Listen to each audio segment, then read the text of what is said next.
volta ao Estúdio 36 no oferecimento de Bela Casa, sempre uma sugestão de bom gosto e decoração. Encontrar harmonia em casa, no trabalho e em você mesmo para agregar mais qualidade de vida no dia a dia. Esse é o objetivo da técnica do Eneagrama, que busca o autoconhecimento e ajuda na compreensão da maneira de agir e pensar das pessoas, o que proporciona mais facilmente a aceitação das pessoas como elas realmente são. Você quer saber um pouco mais sobre esse assunto? Eu converso agora com o psicoterapeuta e fundador do Instituto Eneagrama no Brasil, Márcio Alberto Schutz. Tudo bem, Márcio? Tudo bem, boa noite.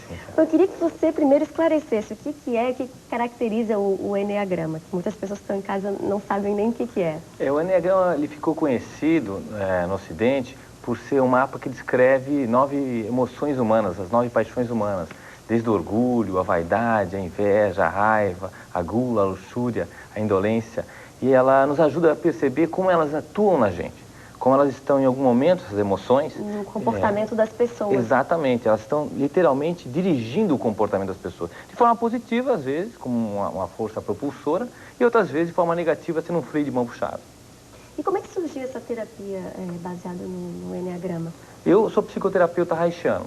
E quando conheci o Eneagrama, que descreve exatamente essas 9 emoções, eu fiquei fascinado porque Reich, que é esse psiquiatra contemporâneo de Freud, ele falou muito das emoções, mas em forma de tensão muscular. Então, por exemplo, no nosso trabalho do Instituto Eneagrama, quando a gente fala de raiva, a gente não fala só de uma predisposição psicológica, a tendência ao perfeccionismo, à exigência, mas sim tensão no segmento oral, tensão no segmento visual. Um envolvimento muscular, corporal. Exatamente. Até porque emoção e músculo acabam sendo a mesma coisa, né? Ninguém diz assim, olha, eu estou tão tenso hoje, sabe? Tão tenso.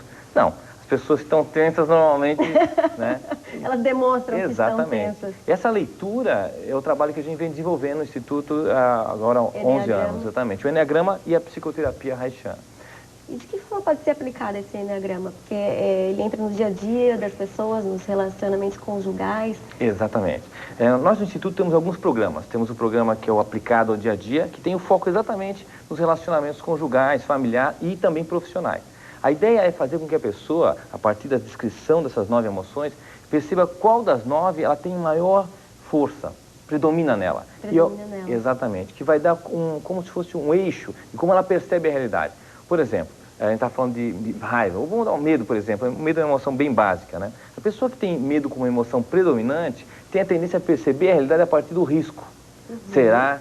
E tende a abandonar o que ela quer em função daquilo que é mais seguro. Isso acaba fazendo com que ela estruture o que a gente chama de um padrão de comportamento, onde há uma evitação de qualquer situação onde possa causar ameaça. Isso não quer dizer que medo não seja ruim, seja só ruim. Não, medo é bom.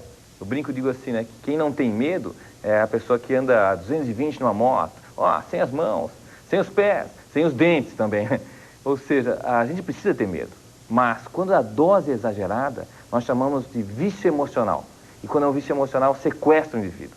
Ele faz com que ele tenha uma perspectiva da realidade baseada nessa emoção. Outra pessoa que tem outra emoção tem outra perspectiva. E aí vão haver alguns conflitos.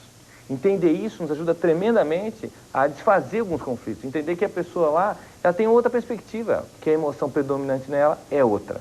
E aliado a essas emoções, existem 9 tipos de comportamento, é isso? Exatamente. E que comportamentos são esses? Quais são os 9? Então vamos lá. Por partes. O tipo 1 do Eneagrama, a emoção 1 é a raiva. Né? Eu estava brincando um pouco sobre a raiva antes. E gera esse padrão de comportamento que nós chamamos de o perfeccionista. Acaba sendo uma pessoa extremamente exigente com as coisas, tensa com as coisas, onde o esforço é o tema principal. São os devotos à meritocracia. Só merece quem fez, quem se esforçou. Claro, não há nada mal com esforço. O problema é quando ela se torna um vício emocional. Aí só vale se tem esforço. A pessoa acaba gerando muita tensão ao redor dela, nos relacionamentos. Porque ela exige que as pessoas sejam como ela é, tão exigente quanto. Já a emoção 2, que gera o tipo 2, é o orgulho. É a sensação de eu dou conta, eu sou capaz. E não há nada mal com isso também. Que bom que possamos nos sentir capazes. Mas, quando é um vício emocional, essa emoção sequestra o indivíduo. Aí o que acontece? Ele acha que ele é capaz do que ele não dá conta. E ele se passa. Todas têm qualidades e defeitos, Exatamente. né? Nunca nenhuma vai ser a perfeita. Não existe perfeita. Esse é o barato do trabalho do Eneagrama. Não existe perfeito, não existe ideal. O fato é identificarmos qual delas estão literalmente influenciando positiva e negativamente. Negativamente da gente. A gente tem que se reconhecer. E qual que é a importância desse autoconhecimento? Ele nos ajuda tremendamente a lidar com a maioria dos nossos conflitos, né, conjugal, familiar, e também perceber que muitas coisas que geramos nos nossos conflitos vêm exatamente da nossa perspectiva. Nós somos, digamos assim, os responsáveis por muitos dos nossos conflitos.